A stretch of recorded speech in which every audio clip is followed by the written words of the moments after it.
The Iranian film industry, or the cinema of Iran, refers to the cinema and film industries in Iran which produce a variety of commercial films annually. Iranian art films have garnered international fame and now enjoy a global following. Along with China, Iran has been lauded as one of the best exporters of cinema in the 1990s. Some critics now rank Iran as the world's most important national cinema, artistically, with a significance that invites comparison to Italian neorealism and similar movements in past decades. A range of international film festivals have honored Iranian cinema in the last 20 years. World-renowned Austrian filmmaker Michael Haneke and German filmmaker Werner Herzog, along with many film critics from around the world, have praised Iranian cinema as one of the world's most important artistic cinemas. History. Visual arts in Persia. The earliest examples of visual representations in Iranian history may be traced back to the bas-reliefs in Persepolis.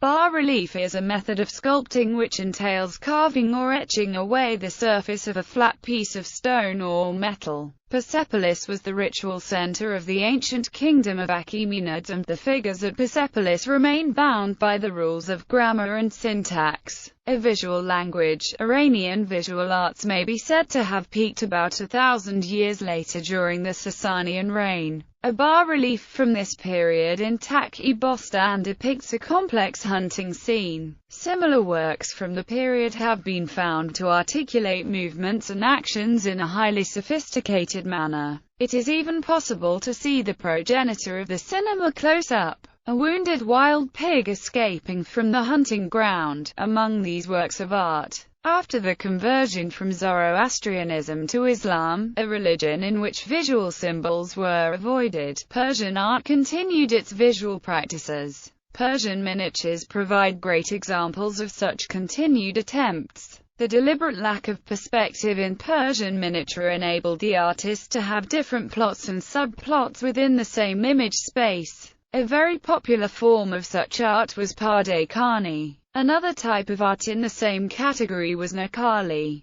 Popular dramatic performance arts in Iran, before the advent of cinemas, include Kari Meshabazi, Saybazi, Ruhozi, and Tazieh. Early Persian cinema. Cinema was only 5 years old when it came to Persia at the beginning of the 20th century. After a visit to Paris in July 1900, Akasbashi obtained a camera and filmed the Shah's visit to Europe upon the Shah's orders. He is said to have filmed the Shah's private and religious ceremonies, but no copies of such films exist today. A few years after Akasbashi started photography, Khan Baba Motazadi, another pioneer in Iranian motion picture photography, emerged. He shot a considerable amount of newsreel footage during the reign of Kayar to the Pahlavi dynasty. In 1904, Mirza Ibrahim Khan Sarafbasi opened the first movie theater in Tehran. After Mirza Ibrahim Khan, several others like Rossi Khan, Ardshir Khan, and Ali Vakli tried to establish new movie theaters in Tehran. Until the early 1930s, there were little more than 15 theaters in Tehran and 11 in other provinces.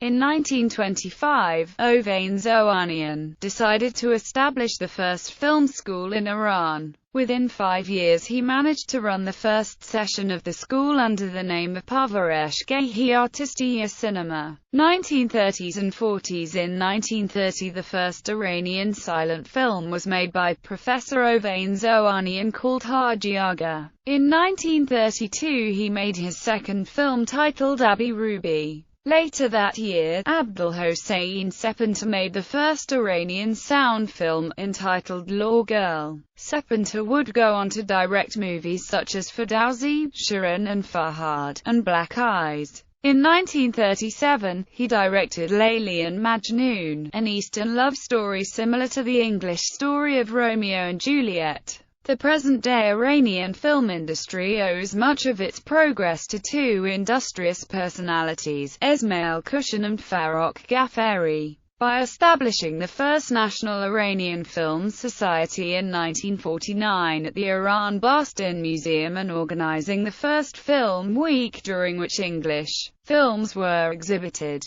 Ghaffari laid the foundation for alternative and non-commercial films in Iran. Early Persian directors like Abdul Hossein Sepenter and Esmail Kushan took advantage of the richness of Persian literature and ancient Persian mythology. In their work, they emphasized ethics and humanity. Pre-revolutionary cinema, 1950s, 70s. The 1960s was a significant decade for Iranian cinema, with 25 commercial films produced annually on average throughout the early 60s, increasing to 65 by the end of the decade. The majority of production focused on melodrama and thrillers. The movie that really boosted the economy of Iranian cinema and initiated a new genre was Ganji Karan, made in 1965 by Siamak Yasami. 4 years later Masoud Qamiri made Kaiser. With Kaiser, Qamiri depicted the ethics and morals of the romanticized poor working class of the Ganji Karan genre through his main protagonist,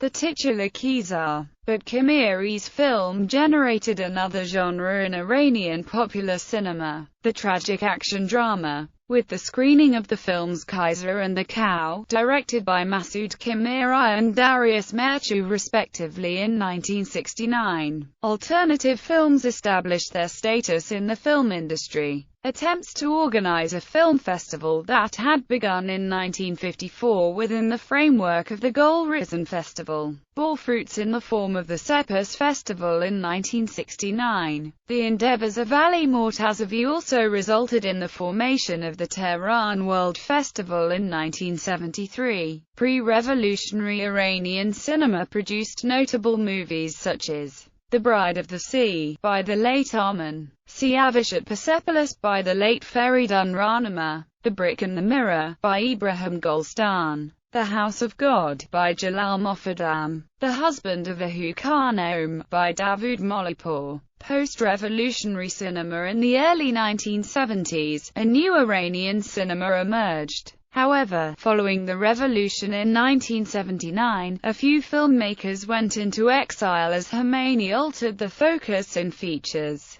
Between 1979 and 1985, about 100 features were released. While Khomeini's censorship remained, the small number of features produced focused on sexual display and European influence. In 1982, the annual FAJR Film Festival financed films. The Farabi Cinema Foundation then stepped in to try and reassemble the disorganized cinema. The following year, the government began to provide financial aid. This change in regime encouraged a whole new generation of filmmakers, which included female directors as well. With this, the focus shifted to children overcoming obstacles. True stories, lyrical, mystical drama, real-life problems, documentary footage, etc. Post-revolutionary Iranian cinema has been celebrated in many international forums and festivals for its distinct style, themes, authors, idea of nationhood, and cultural references. Starting with Viva by Khosrow Sinai and followed by many excellent Iranian directors who emerged in the last few decades, such as Abbas Kiarostami and Jafar Panahi. Kiarostami, who some critics regard as one of the few great directors in the history of cinema, planted Iran firmly on the map of world cinema when he won the Palme d'Or at the Cannes Film Festival for Taste of Cherry in 1997. The continuous presence of Iranian films in prestigious international festivals such as the Cannes Film Festival, the Venice Film Festival, and the Berlin Film Festival attracted world attention to Iranian masterpieces. In 2006, 6 Iranian films, of 6 different styles, represented Iranian cinema at the Berlin Film Festival. Critics considered this a remarkable event in the history of Iranian cinema. An important step was taken in 1998 when the Iranian government began to fund ethnic cinema. Since then, Iranian Kurdistan has seen the rise of numerous filmmakers. In particular, the film industry got momentum in Iranian Kurdistan, and the region has seen the emergence of filmmakers such as Bahman Gobadi. Actually, the entire Gobadi family, Ali Reza Rezai, Khosret Resul, and many other younger filmmakers. There is also movie documentary production, often critical of the society in the name of the Islamic Revolution ideal, like the films directed by Mohammad Reza Eslamlu. Tranquility in the Presence of Others, directed by Nasser Tabay, has been rated by some critics as the best Iranian film of all times. By the year 2001, the number of features produced in Iran rose to 87. The most popular genres were melodramas and historical pageants, which seldom went to festivals. In 1997, the newly elected president, Mohammad Khatami, would eventually come to play a role in helping filmmakers achieve a certain degree of artistic freedom.